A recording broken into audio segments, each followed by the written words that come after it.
Sit down, please.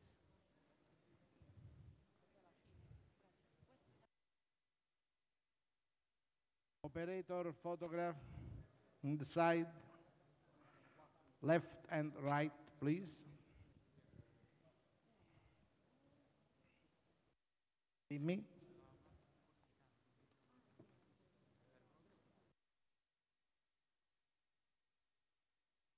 Allora, cortesemente, visto che molti colleghi poi sono in italiano, molti fotografi e operatori possono occupare o quei palchetti laterali o il piano superiore per non impallare le prime file. If all operators, could you please move to the sides? Photographers and technicians, please just move to the side and next to the windows along the stairs. Thank you. Gianni, parto? Yes. Is open this microphone, Gianni, President Merlo and President Ceferin? Can you try, please? 1, 2, 3, 4, 5.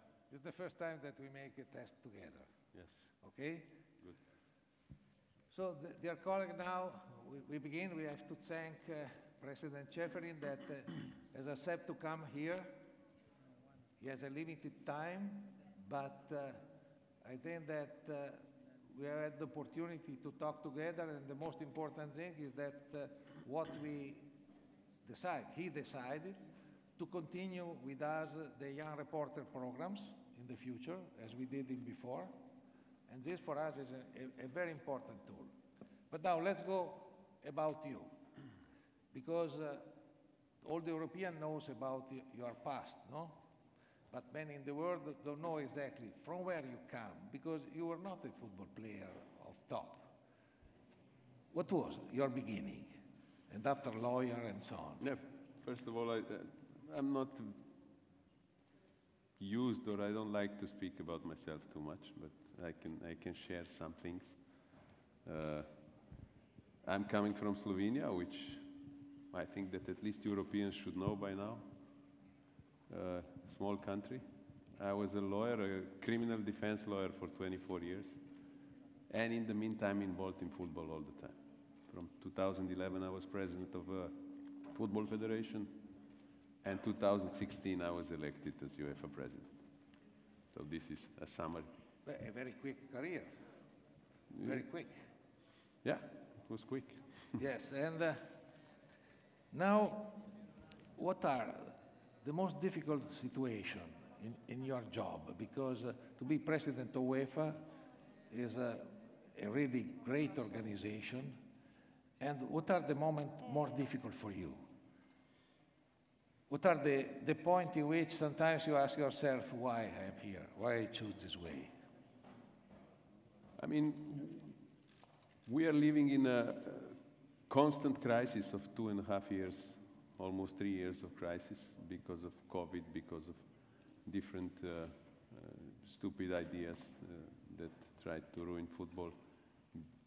It's a big organization anyway, and if you lead an organization like that, it's complicated by itself in any case, but we had more crises in 2.5 years than UEFA had in 60 years before. So this was a bit complicated, but it also has a bright side. But what was the most difficult moment for you till now? It's very hard to say. It's very hard to say because difficult moments come so fast one after another that it's really hard to say. There were some difficult moments, but still I know and all my colleagues know that we are privileged that we can work in football. So if you take a position like that, you cannot expect that it will be always just as it looks on TV. But the best goal that you achieved till now, what is your satisfaction till now in this year of presidency? I mean, the biggest satisfaction for me is that when we had these critical times in football, mainly COVID, then this so-called Super League idea and all the rest, European football stayed united. And European football is now more united than ever. And for me, that's very important, that we showed that we can stand together when there's crisis or problems or whatever. So for me. But I have seen that the president of Real Madrid 2 days ago has touched again the problem of the Super League. He's hoping that at the end of the year something can change, the world can change. Look, I think that we spoke about this project too much. For me, this doesn't exist anymore. But in a way that my colleagues told me what happened yesterday, I think that this shows again that the idea is to close everything, to take football, not to play with non-important clubs, so to change or to ruin the European sports model, which is a big mistake. So I don't think that this so-called idea, which is not even an idea anymore, doesn't deserve much comment. Because the most important thing sometimes is there is still a big difference between the so-called poor club and the rich club. And this is a kind of, there is no balance. How we can reach a better balance, on your point of view? I mean, the main problem in the world is globalization. So, from this perspective, and you know, a club from my country, Slovenia, is smaller than a club from Italy, but also a company from Slovenia is smaller than Italian because of the size of the market. So I think that our new financial fair play rules are trying to lower the gap. We will not make everyone the same as before. Sure. We shouldn't be naive. But I think that the new idea of financial fair play is a very good one. And you wouldn't believe that the leagues who always want very strict rules and the big clubs who would like to have it a bit softer, they both agreed with the new reform, which means a lot. It's important. And now with the Champions League of 2024 with 33 teams, what you can tell to them? Why will work properly? The system will be even more interesting than before. We'll have 4 more teams than before, a completely open competition. Whoever from Europe can qualify. And it will be a kind of a league system. Why this is so important? Because nowadays in a group, sometimes after 1-2 matches, you already know who will qualify to the playoffs. In that system, it's impossible to know almost till the end. So the system will be much more interesting, much more, and 4 more teams in Champions League, 4 more teams in Europa League, 4 more teams in Conference League. So looking forward to it will be wider, but when you say that is more interesting, because many people, perhaps some of that are coming from other continents, they don't know exactly why. What are the points? Because it will be, look, if I would explain all the system, I don't think we have tomorrow enough time still here, okay. till the end of your Congress. Yeah. But it will be the league system, so everybody plays with everyone almost. So now we have groups, and just you play within the group. Then it will be much wider. So you're confident. I'm very confident about it. So we have to wait. How is the situation now of fair play? Because we have spoken a lot in the past years about fair play and so on. At which point we are now? You mean financial fair play or fair play? Financial fair play. Okay. Because fair play, everybody of us is fair play. It was a bit of a difficult question. Yes. If it's only fair play. We now get the new rules. We already started to work on the new rules. Now the big change, because we cannot have a salary cap like they have it in the US sports. There's a cap or the amount that you can spend for salaries. That would help the sustainability. You can spend up to 70% of all your revenues for salaries, which is the way to make clubs sustainable, because now some clubs spend like 150 or 200% on salaries, which means automatically that you're not sustainable. So this is the main change. In Italy, we have some problems. We know that we have some problems. More than some. Some, yes. It's quite difficult. And, regarding another thing that everybody wants to know sometimes is the VAR. VAR. Are you satisfied? And what it means for you, the future of this idea of the challenge? What do you think about it? Look, first of all, I was in the beginning quite skeptical about VAR, especially because it took so much time to check all the situations. I have to admit that it changed a lot. We don't have, I think we have one intervention every 3 matches, which is nothing. So it helped a lot. Challenges are for other sports, not for football. It's for volleyball, for tennis, and yes, so on. Yes, exactly. It would be used in a tactical way, and it's absolutely enough what we have now. No, because we have already the VAR, and to stop again every moment will be difficult. No way. No way, and you lose time because time is counting differently. You know, in tennis or volleyball, you don't play on time, but points. Yes. That's a big difference. So now, you know, there are two top European at the top situation in FIFA and UEFA. You and Gianni Infantino, how is the situation? Look, because this is interesting, no? No, look, the fact is that FIFA and UEFA, or me and Gianni, are agreeing in 95% of things. The thing is that this 5% that stays are very interesting for public opinion. Yeah. And you know, we like scandals, we like fights, we like to read, if you hear is the right about it. But I think that it's important that we both protect our own organizations, and in the end, we both have to protect football. And where we disagree, and I think that you were a little bit upset when there was this plan of the World Cup every 2 years, that now is dead, but at the beginning was a little bit tough, I guess. I mean, everyone who knows football was upset.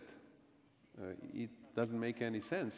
It would cannibalize everything, including Olympic Games.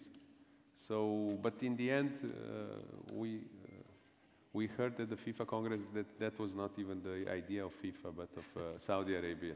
So everything is fine now. No, it's okay. It's okay. The problem is that now the player play a lot. Every 3 days is very difficult.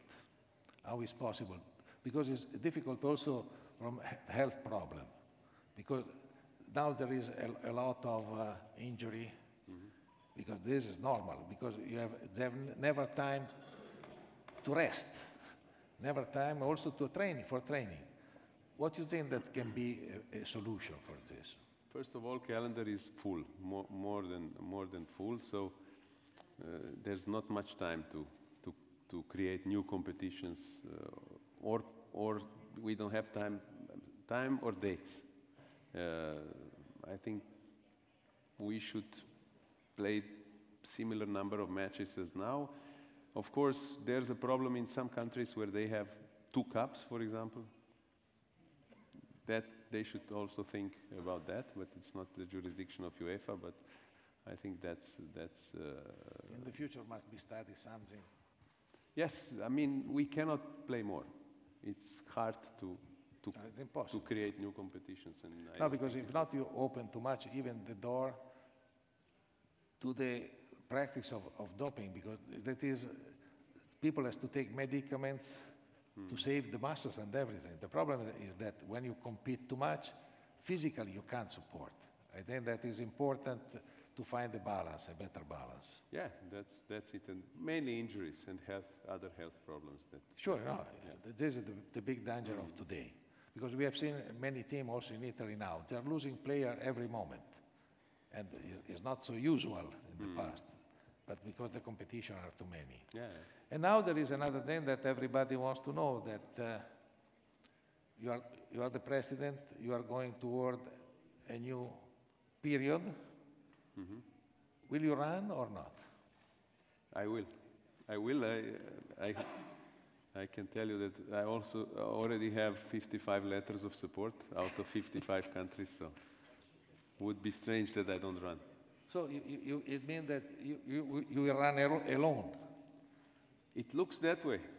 It looks that way. It's easy, so it's nice. So, but I heard that you will run alone as well. So. Yes. It's a special feeling, no? When you run alone, it's exactly as to go in the cross country alone in the nature. So he's copying by me. You're copying me, eh? Okay, thank you. But it's their fault. They don't want me to go. And in Europe, for you, that's what all the dictators say. Yes. In some way, yes. But if you accept to run alone, you will be the next dictator, as me. Okay, two dictators. Now, we can open to the floor. I think that the first question can come from Ignacio Gallardo from Marca.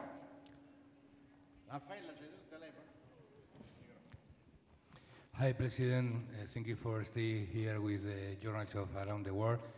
Thank you, Gianni, and congratulations for this Congress. You say the Super League is dead, but Florentino Perez said yesterday he is working day and day for the project. From Marca, our editorial position is opposite to the Super League, because I think they are the domestic leagues and the national leagues. But Florentino Perez say is working in this project. What do you think? And second question, what possibilities are Spain and Portugal to the World Cup 2030? Thank you very much. First about this, they can work. I mean, nobody forbids them to work. They can work. They can think that this can happen one day, but I don't think so. So I think they should speak. They should think more and work more on the sustainability of the clubs than on ideas like that and on this trying to present football as an elite sport that is just for a few. About the bid of Spain and Portugal for the World Cup, I'm sure that we will win. I say we because those are our federations. There will be interesting developments in a few days that you will see, and I'm looking forward to come to the World Cup.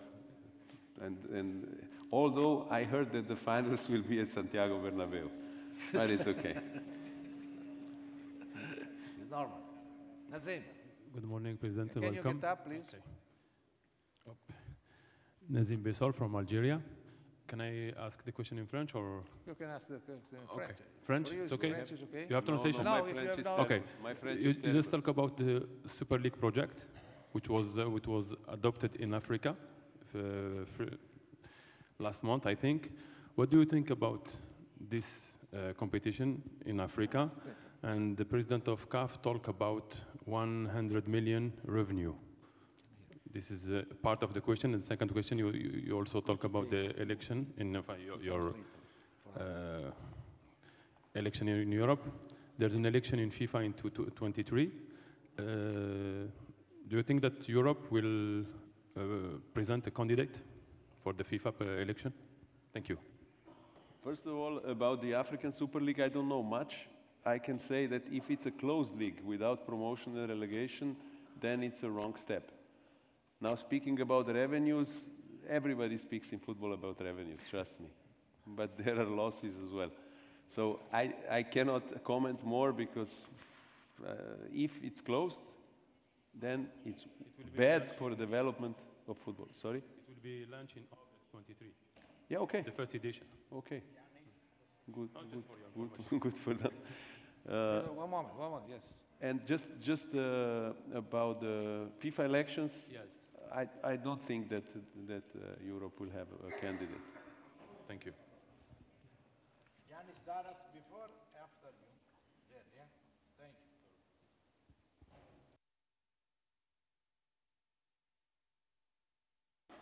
you. Welcome, Mr. President. Yanis Daras from Athens, Greece.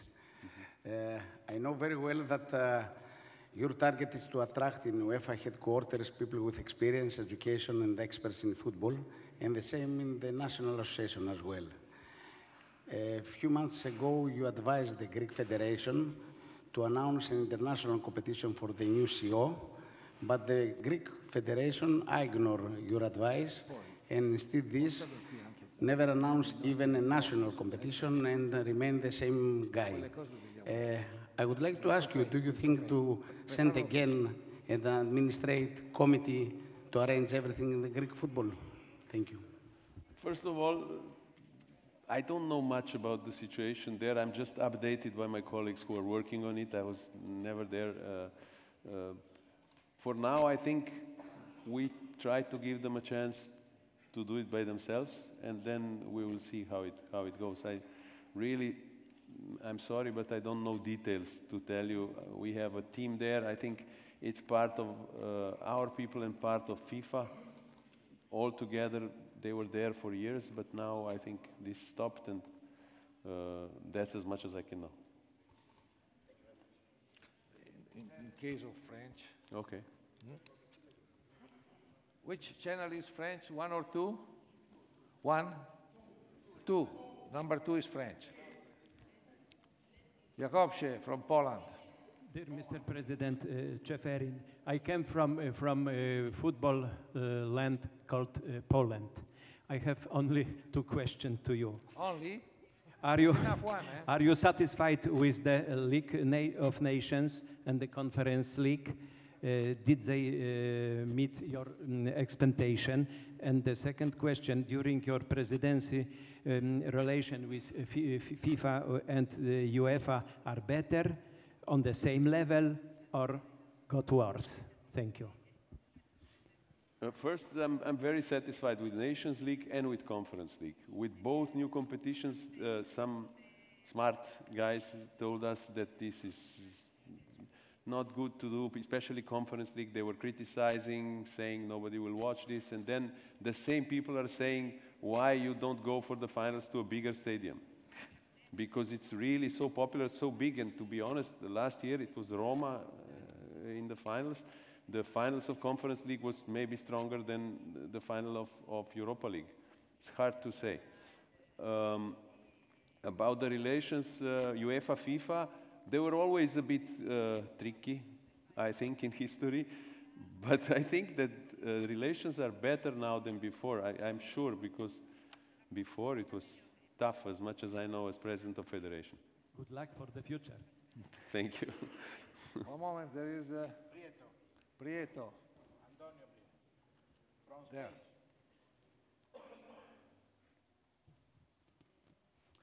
Hello, President. Juan Antonio Prieto from Spain. It is possible to speak in Spanish? Yes, but I don't understand. Which number is Spanish? 3. Channel 3. Channel 3. Roger Cesar. Italiano, canale 4. Sí, ha hablado usted de... But I hear you in Spanish.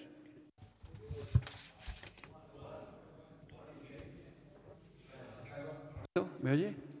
Yes. Gracias. Can you all hear me? So before you talked about the fact that it would not be good to add new competitions, and now we saw that some press agencies objected some of the results of these competitions. So now we are living a moment in which the most important clubs, they have Champions Leagues, they have the national leagues, they have the World Cups. So could that be a mistake to maintain the National League in a moment that is becoming so complex in terms of the competitions that football players have to play?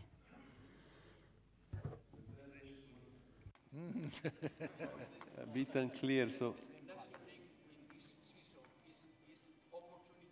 You mean Nations League? Nations League. They're just, instead of friendlies, there's Nations League, and you should see your Spanish team celebrating, or you saw them, I'm sure, after scored against Portugal in the end. I think it's a great competition, great success, and fans like it, and everyone. Now, if some people who think of themselves only don't like it, that's their right, of course. I don't mind if they don't like it, but in principle, it's good. No, sorry, one moment. I speak only this opportunity in this year, not for the competition National League. What does it mean? Is it opportunity for this year? I don't. Because the National League, Champions League, World Cup, and National League, so 4 competitions. So yeah, but have every year, every 4 years you have World Cup. And every 4 years you have Euro. So you think that we should play only when there's nothing else? I don't think so. I don't think so. No.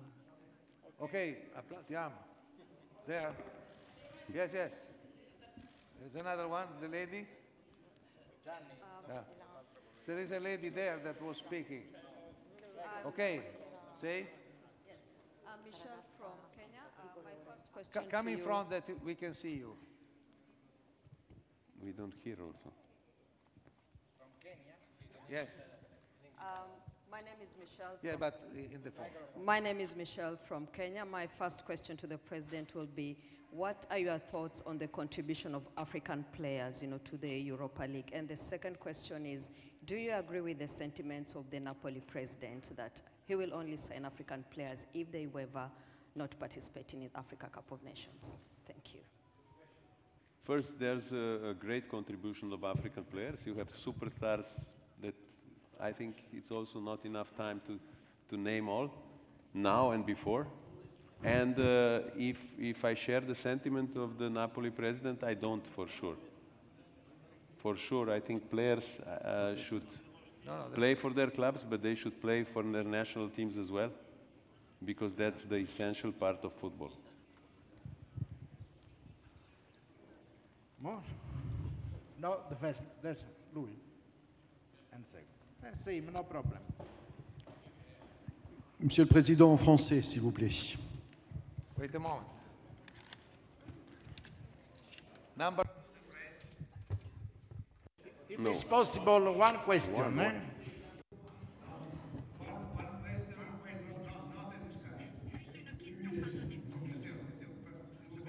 Okay, so just one question.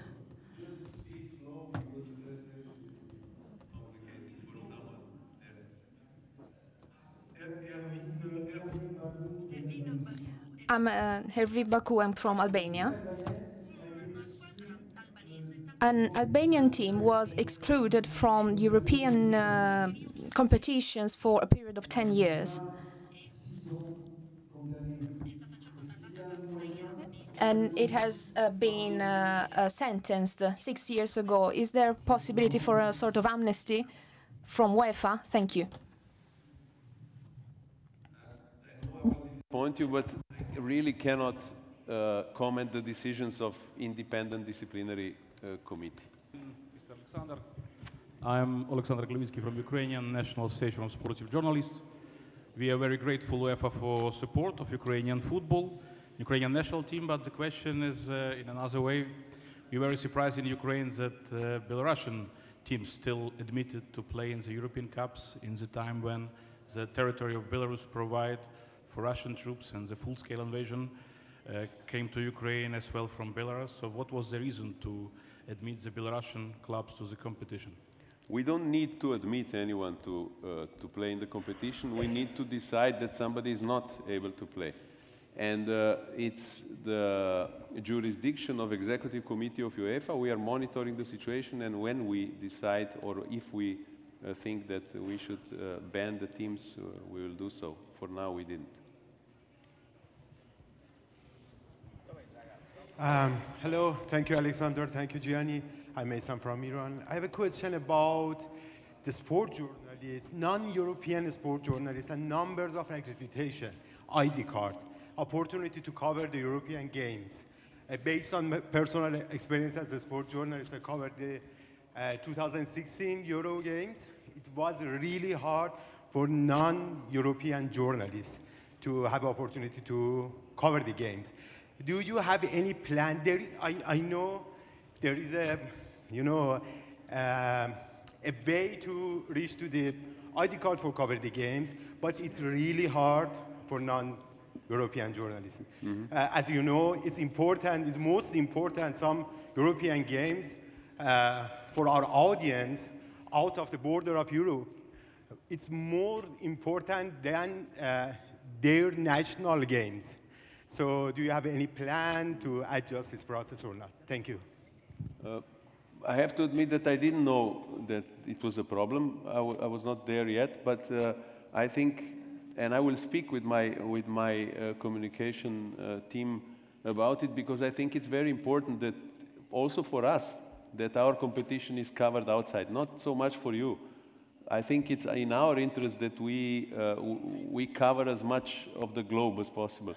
But what was the main problem? Accreditations or? The lack of, limited of the number of the accreditations and ID cards for non-Europeans. I promise I will speak about it. I didn't know. I can give you some detail about that after the meeting. Here is the guy from communications. Show me who is he. Todorov. Just a moment, no, Gianni, excuse me, Schuster. Thank you. Thank you so much. It's a great pleasure, Mr. President, that we can ask personal questions to you. I'm coming from Hungary. My name is Zsuzsa Csisztu, and what do you think about what the IOC president just said the other day, Thomas Bach, that we have to study the situation, how the Russian athletes, not Russia, Russian athletes could come back for the qualifiers maybe to the competitions, and he said, let me quote him, after all, this war has not been started by the Russian athletes. So meaning is, what do you think about the qualifications for Euro 2024 in that sense? First of all, sorry. Yeah. First of all, I don't want to comment my friend Thomas's statements. What he thought about it, I would first have to speak with him. Second, about the Euro qualifiers, the decision is clear, and the Russian teams cannot compete in the qualifiers, and that's as much as I can say. Thank you. Next. President. We have the last two, eh? Mr. President. Please. Mr. President. Here. My name is Enver Mosini, and I come from the journalism in Malta. Unfortunately, I'm sure that you are aware that at the moment there is very bad rumors going around with regards to our national team coach, Davis Manja. And a message, apart that, I don't know if you are aware that in the last few hours, more accusations came out with regards to Davis Manja, now to an interplayer, which is a Romanian player named Popa, that he's saying that actually there were more serious sexual advances to this player. A message that wrote the president of the National Association, Mr. Bjorn Vassallo, said, and I quote, "Google search is definitely not enough. FIFA and UEFA need to step up the same level as corruption." Don't you think that on simple accusation, on a simple estimation that someone is maybe saying that he did, this guy should be kept under a red light? Because if we did, or if FIFA and UEFA did, we should have avoided all this embarrassment and all the problems we are passing through. Are you taking this seriously as same as corruption? Thank you. A little romance, no question. I know about the case. I know that we exchanged some letters with the Maltese Football Federation these days, even today, I think. I think they are having an investigation about it, and they promised to let us know what what the results are. That was today. So. 2 hours ago, there was another case. Yeah, I didn't know that. 2 hours ago, I was flying to Rome. But it's obviously serious. But you know, again, I don't want to say anything because I have before I have all the facts. Yes, but I will speak also to what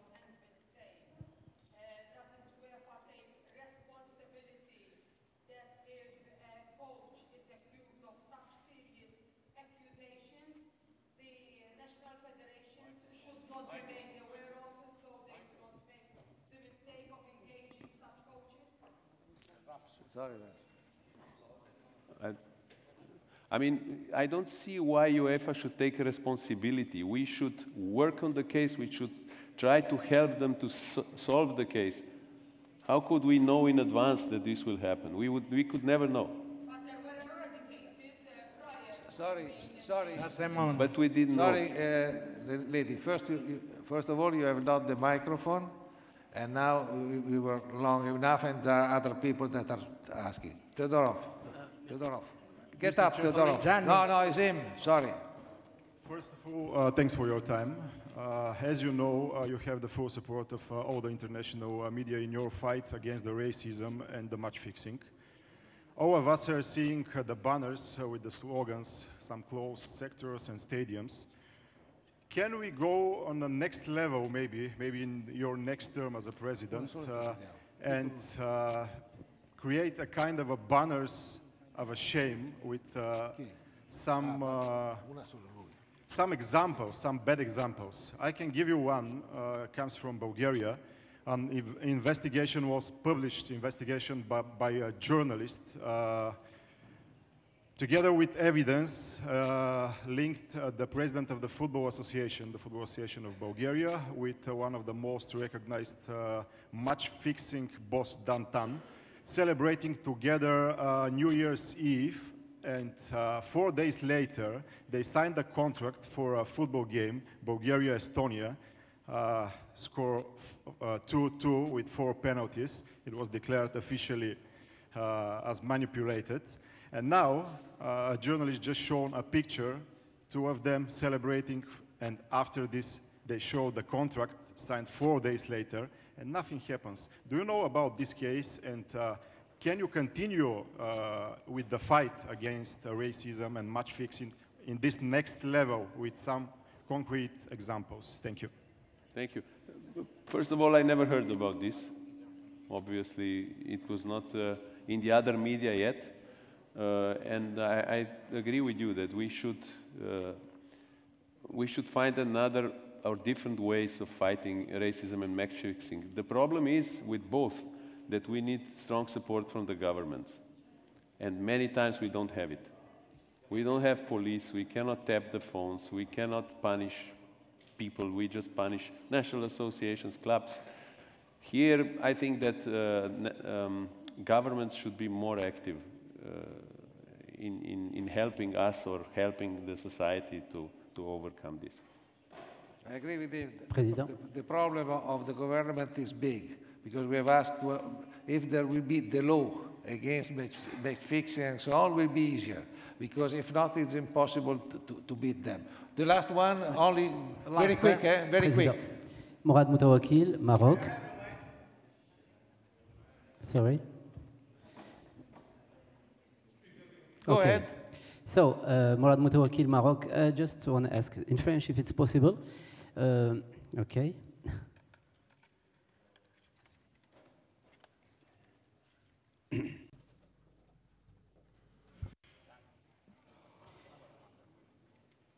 C'est bon?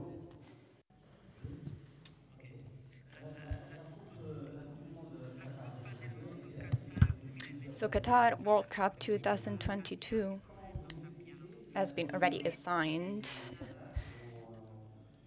as we all know, and there have been many attacks towards Qatar. And so what do you think about this, and what do you think about the World Cup Qatar 2022?